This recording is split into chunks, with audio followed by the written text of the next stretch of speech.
Good morning everyone. आज के व्याख्यान के अंतर्गत हम रेशो एनालिसिस यानी अनुपात विश्लेषण के अंतर्गत एफिशिएंसी रेशियोज अर्थात कार्य कुशलता अनुपातों के बारे में अध्ययन करेंगे। जैसा कि हमने अपने पिछले व्याख्यान के अंतर्गत पूंजी पर आधारित लाभदायकता अनुपातों को एक उदाहरण की सहायता से समझा था।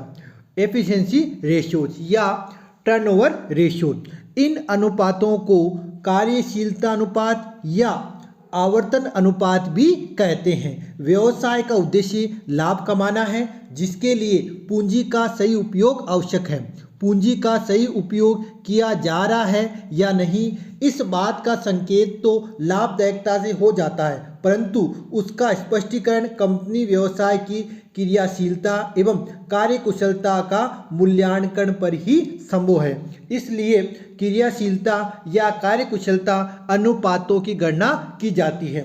इन अनुपातों में 8 अनुपातों को शामिल किया गया है, जो इस प्रकार से। नंबर 1 करंट एसेट टर्नओवर अर्थात चालू संपत्ति आवर्तन। नंबर 2 फिक्स्ड एसेट टर्नओवर अर्थात स्थायी संपत्ति आवर्तन। नंबर 3 टोटल एसेट टर्नओवर अर्थात कुल संपत्ति आवर्तन। नंबर 4 वर्किंग कैपिटल टर्नओवर अर्थात कार्यशील पूंजी आवर्तन।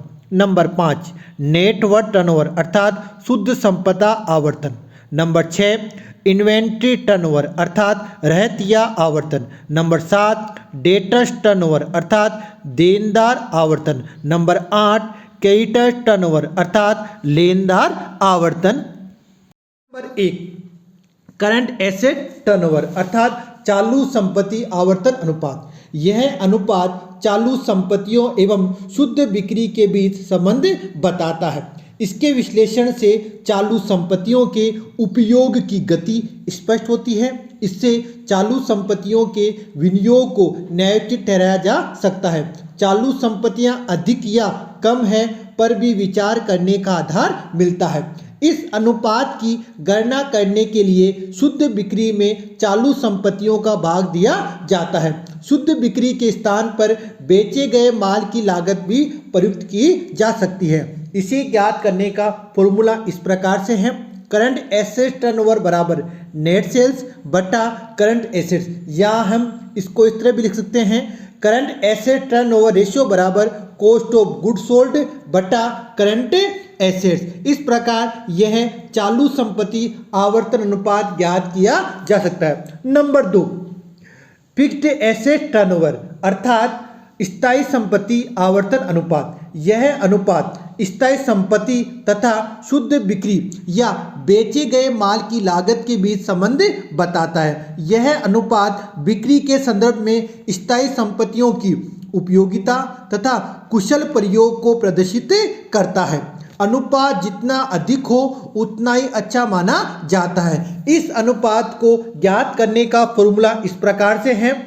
फिक्स्ड एसेट टर्नओवर रेशियो बराबर नेट सेल्स बटा फिक्स्ड एसेट्स। इसको इस तरह से भी ज्ञात कर सकते हैं। फिक्स्ड एसेट टर्नओवर बराबर कॉस्ट ऑफ गुड सोल्ड बटा fixed assets. Number 3 total asset turnover ratio अर्थात कुल संपत्ति आवर्तन अनुपात। यह अनुपात कंपनी व्यवसाय की कुल संपत्तियों और शुद्ध बिक्री या बेचे गए माल की लागत के बीच संबंध बताता है। कुल संपत्तियों के कुशल उपयोग, पर्याप्त विनियोग एवं कुशल संपत्ति प्रबंध को बताने वाला अनुपात कुल संपत्ति आवर्तन अनुपात है। यह अनुपात जितना अधिक होता है उतना ही शुभ माना जाता है। इस अनुपात की न्यूनतम अकुशल संपत्ति प्रबंध, संपत्तियों का अनुचित प्रयोग, अधिकता एवं गलत विनियोग आदि को प्रकट करता है। इस अनुपात को गणना करने का फॉर्मूला इस प्रकार से है। टोटल एसेट टर्नओवर रेशियो बराबर नेट सेल्स बटा टोटल एसेट्स। इसको इस तरह से भी ज्ञात कर सकते हैं। टोटल एसेट टर्नओवर रेशियो बराबर कॉस्ट ऑफ गुड सोल्ड बटा total assets. Number 4 working capital turnover ratio अर्थात कार्यशील पूंजी आवर्तन अनुपात। यह अनुपात कार्यशील पूंजी तथा शुद्ध बिक्री या बेचे गए माल की लागत के बीच संबंध प्रकट करता है। इसे ज्ञात करने का फॉर्मूला इस प्रकार से है।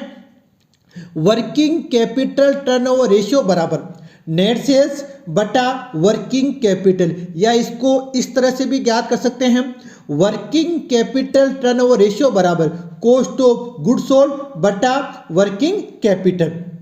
इस अनुपात की गणना से हमें यह पता लगता है कि कंपनी में पूंजी का प्रबंधन किस प्रकार हो रहा है, अर्थात कार्यशील पूंजी का प्रबंधन किस प्रकार हो रहा है। Number 5, net worth turnover ratio अर्थात शुद्ध संपदा आवर्तन अनुपात। यह अनुपात अंशधारियों के शुद्ध संपदा मूल्य तथा शुद्ध विक्रय राशि के मध्य संबंध प्रकट करता है।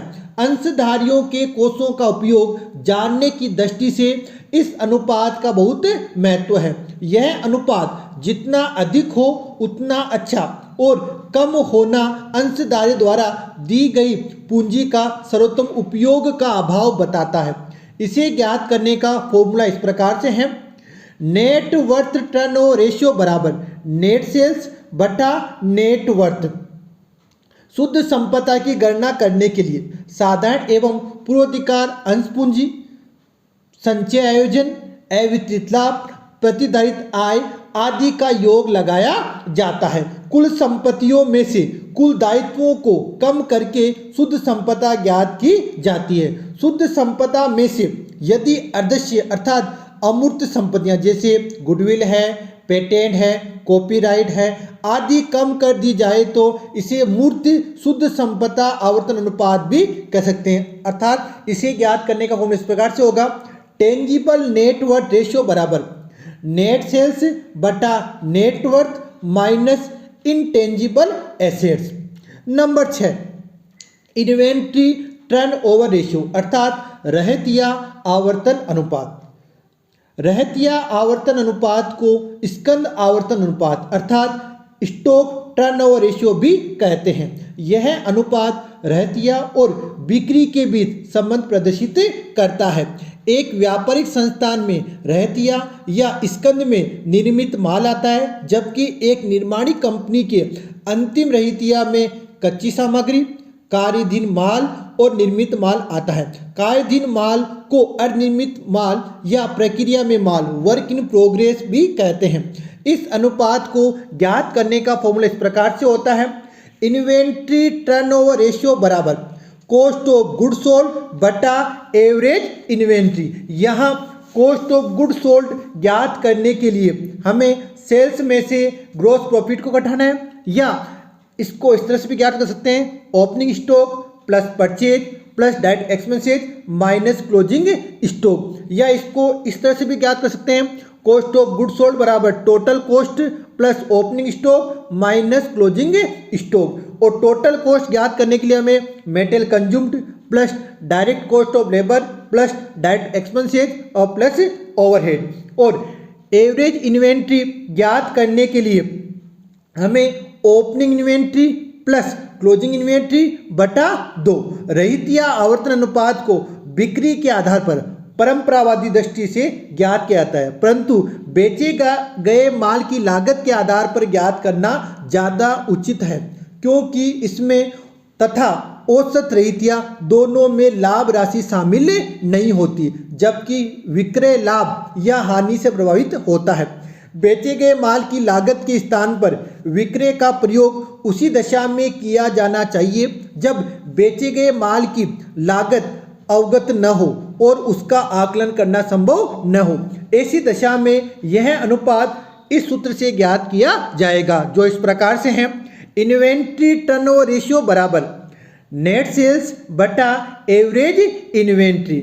नंबर 7, डेटर्स टर्नओवर रेशियो अर्थात देनदार आवर्तन अनुपात। व्यवसाय में उधार बिक्री से देनदार उत्पन्न होते हैं। यदि प्राप्य पत्र बिल रिसीवेबल को भी शामिल कर लिया जाए तो इसे प्राप्य लेखे आवर्तन अनुपात अर्थात अकाउंट रिसीवेबल टर्नओवर रेशियो कहते हैं। देनदार अनुपात व्यवसाय के देनदारों तथा उधार बिक्री के मध्य संबंध बताता है। इसे ज्ञात करने का फॉर्मूला इस प्रकार से है, डेटर टर्नओवर रेशियो बराबर नेट क्रेडिट सेल्स बटा एवरेज अकाउंट रिसीवेबल। अब एवरेज अकाउंट रिसीवेबल ज्ञात करने का फॉर्मूला इस प्रकार से है, opening account receivable plus closing account receivable बटा 2। प्राप्य पत्र नहीं हो या सूचना उपलब्ध नहीं हो तो औसत प्राप्य लेखे के स्थान पर औसत देनदार प्रयुक्त कर यह अनुपात ज्ञात किया जा सकता है। उपयुक्त प्रकार से ज्ञात अनुपात गुणा मेथा टाइम्स में का 365 में भाग दिया जाए तो 365 का मतलब ये होता है कि एक वर्ष में जितने दिन होते हैं तो 365 होते हैं, तो 365 में जितना ये अनुपात है उसका उसमें भाग दिया जाए तो वह अनुपात दिनों में आता है, जिसे औसत संग्रहण अवधि अर्थात एवरेज कलेक्शन पीरियड कहते हैं। इसे ज्ञात करने का फॉर्मूला इस प्रकार से हो सकता है, एवरेज कलेक्शन पीरियड बराबर 365 डेज अर्थात एक वर्ष में दिनों की संख्या।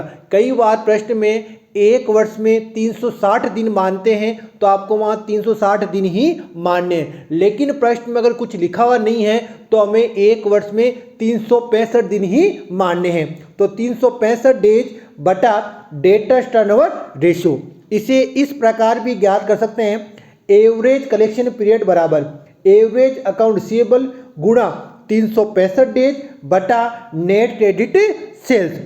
आगे नंबर 8, क्रेडिटर्स टर्नओवर रेशियो, लेनदार आवर्तन अनुपात। व्यवसाय द्वारा उधार क्रय करने से लेनदार उत्पन्न होते हैं। लेनदारों को देय पत्र अर्थात बिल्स पेबल भी दिए जा सकते हैं। अतः इस अनुपात की गणना करने के लिए उपलब्ध लेनदार राशि तथा देय पत्र दोनों पर विचार करना आवश्यक है। जब दोनों को ध्यान में दिया जाता है तो यह देय लेखे आवर्तन अनुपात अर्थात अकाउंट्स पेबल टर्नओवर रेशियो कहलाता है। यह अनुपात व्यवसाय में लेनदार तथा उधार क्रय के मध्य विद्यमान संबंध को प्रकट करता है। इसे ज्ञात करने का फॉर्मूला इस प्रकार से है, क्रेडिटर्स टर्नओवर रेशियो बराबर नेट क्रेडिट परचेज बटा एवरेज अकाउंट्स पेबल। अब यहाँ एवरेज अकाउंट्स पेबल ज्ञात करने के लिए हमें opening accounts payable plus closing accounts payable बटा 2, इस प्रकार से हम एवरेज अकाउंट्स पेबल ज्ञात कर सकते हैं। इस अनुपात के औसत देय लेखे के स्थान पर औसत लेनदार का प्रयोग अर्थात एवरेज क्रेडिटर्स का भी प्रयोग किया जा सकता है यदि प्रारंभिक और अंतिम देय पत्र राशि उपलब्ध नहीं हो या ये व्यवसाय में नहीं हो। उपयुक्त प्रकार से ज्ञात अनुपात अर्थात जो हमने ये अनुपात ज्ञात किया है उसका जो अनुपात है यानी जो हमने इसमें क्रेडिटर टर्नओवर रेशियो ज्ञात किया वो टाइम्स में आएगा। वो अगर वो संख्या है उसका 365 में भाग दे दे। कहने का मतलब होता है कि एक वर्ष में जितने दिनों की संख्या होती है उसमें उनका भाग दिया जाए तो हमें औसत भुगतान अवधि ज्ञात होती है, जिसे एवरेज पीरियड कहते हैं। अर्थात इसे ज्ञात करने का फॉर्मूला इस प्रकार से है, एवरेज पेमेंट पीरियड बराबर 365 डेज बटा क्रेडिटर्स टर्नओवर रेशियो। इसे ज्ञात करने का एक और फॉर्मूला उस प्रकार से है, एवरेज पेमेंट पीरियड बराबर एवरेज अकाउंट्स पेबल्स गुणा 365 डेज बटा नेट क्रेडिट परचेज। यहाँ भी वही ध्यान रखना है कि अगर प्रश्न में आपको एक वर्ष में दिनों की संख्या दे रखी है तो वो माननी है, अगर दी हुई नहीं है तो एक वर्ष में 365 डेज हमें मानना है। इस प्रकार आज के व्याख्यान के द्वारा हमने एफिशिएंसी रेशियो अर्थात टर्नओवर रेशियो अर्थात एक्टिविटी रेशियो के बारे में अध्ययन किया। धन्यवाद।